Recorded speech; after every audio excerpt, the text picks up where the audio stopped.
Happy Thursday, Friendswood. I'm Autumn. And I'm Audrey. Stay tuned for some important info.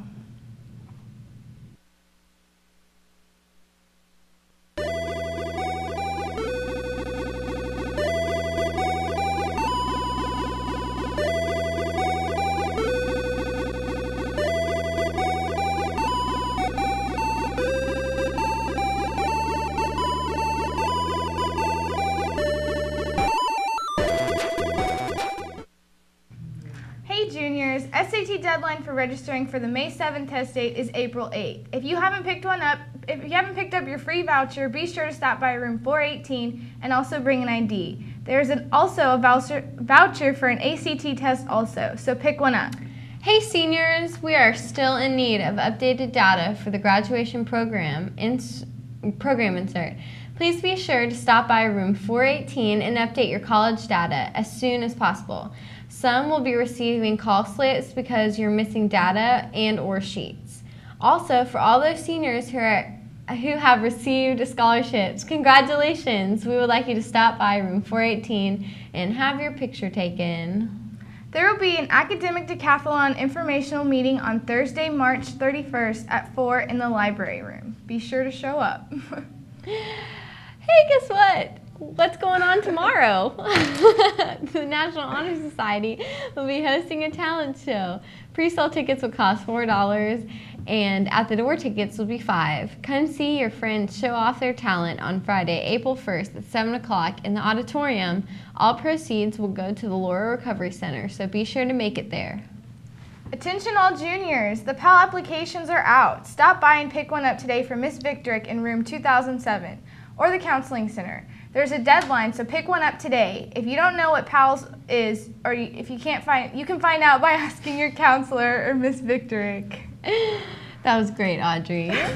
SCCLA members are collecting money for the Center for Pregnancy. The Center for Pregnancy helps young mothers in Friendswood area with things like diapers and formula and clothes for their babies. So if you see a SCCLA member with a baby bottle, decorated can, or a decorated envelope, please contribute any loose coins or dollars for the Pregnancy Center. They will be collecting money until the end of April. Anything will help. Attention junior girls, Powder Puff football is here. This year's game is April 18th. Pick up permission slips in Mr. Graffon's office and turn them into Miss Maxwell in room 1017. By next Tuesday. April 5th in Miss Simmons' room at 8 a.m. The cost of the t-shirt is $15 and is due to Miss Maxwell before the night of the game. Let's get those permission slips in and beat the seniors. Attention senior girls, it's Powder Puff time again. This year the game is against the junior girls, of course. It's going to be April 18th. Pick up your pink Powder Puff permission slip in Mr. Graffon's office and return it to Miss Country in room 807 by this Friday, which is tomorrow. Practices will begin next Tuesday night at the old junior high football field at 6 p.m. Remember, you cannot play in the game if you did not attend the practice. The cost of the t-shirt will be $15 and is due to Miss Country before the night of the game. Those permission slips need to be turned in, and we're going to beat the juniors. Oh, really? Yeah. The lacrosse team will be holding an extravaganza tomorrow at the Henry Winston Stadium at 7:30. Register at the gate to win over $200 worth of prizes exclusively for FHS students, just for showing up. So come out and support the lacrosse boys. Calling all Interactors and anyone who needs service hours. Interact is going to have a ice cream social this week at our meeting Thursday after school in the senior mall. It is a very important meeting and everyone that shows up will get information because it's the last meeting before the Battle of the Bands. So come on by and sign up for ice cream and hours. We want to congratulate the class favorites one more time. Freshmen Madeline Ehrlich and Nathan Tatt, sophomores Shannon Ellis and Ryan Teal, juniors Blair Martin and Ben Terrio, and seniors Elena Spencer and Kenton Hahnemann. Senior pictures aren't until the end of April or the beginning of May. All students interested in information about attending the Louisiana State University, or LSU, in Baton Rouge should be aware that LSU's representatives will be here this Friday, April 1st, during all lunches. Attention juniors and seniors, are you thinking of attending San Jack? If so, we have a special information session coming up for you Wednesday, April 6th. There will be representatives from San Jack in room 901 upstairs by the library. You can stop in during your lunch to hear about all of the exciting opportunities that are available at San Jack. Please come at the beginning of your lunch period so that we can make sure to get all of your questions answered. Now here's a segment from MCS talking about tunes and studies. Buy it, use it, break it, fix it, trash it, change it, mail, upgrade it, charge it, point it, zoom it, press it, snap it, work it, quick it. Some people claim that listening to music helps them work, while others believe it to be a distraction.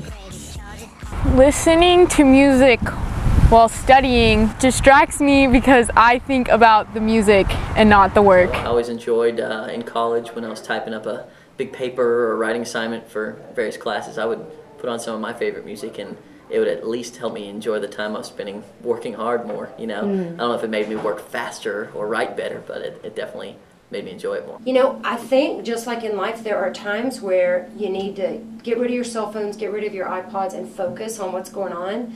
And then there are times where you can listen to your iPod or use your cell phone to help you with a lesson. I think we should be able to listen to our music while doing our work.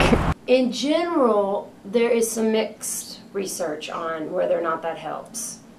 In the beginning, I read that it is impossible for your brain to listen to one thing and try to focus on another. The policy at Friendswood High School states not to bring any electronics to school, but some teachers allow it while working. I think students listening to music in class is kind of one of those things that should be up to the discretion of the teacher, and I think that it has its place at certain times in any normal class. I think while there's like direct instruction going on and that sort of thing, students should be listening to the teacher. Other teachers maintain that music while working is distracting. Some teachers are against that policy. And we really, I think in general, kind of leave it to teachers a lot too. You know, teachers control their own environment in their class. So some teachers let kids pull out cell phones and use them, and some teachers let kids pull out iPods and use them. Administrators see the growing popularity of iPod use in class and struggle on whether or not to allow it at school. As administrators and as teachers and educators,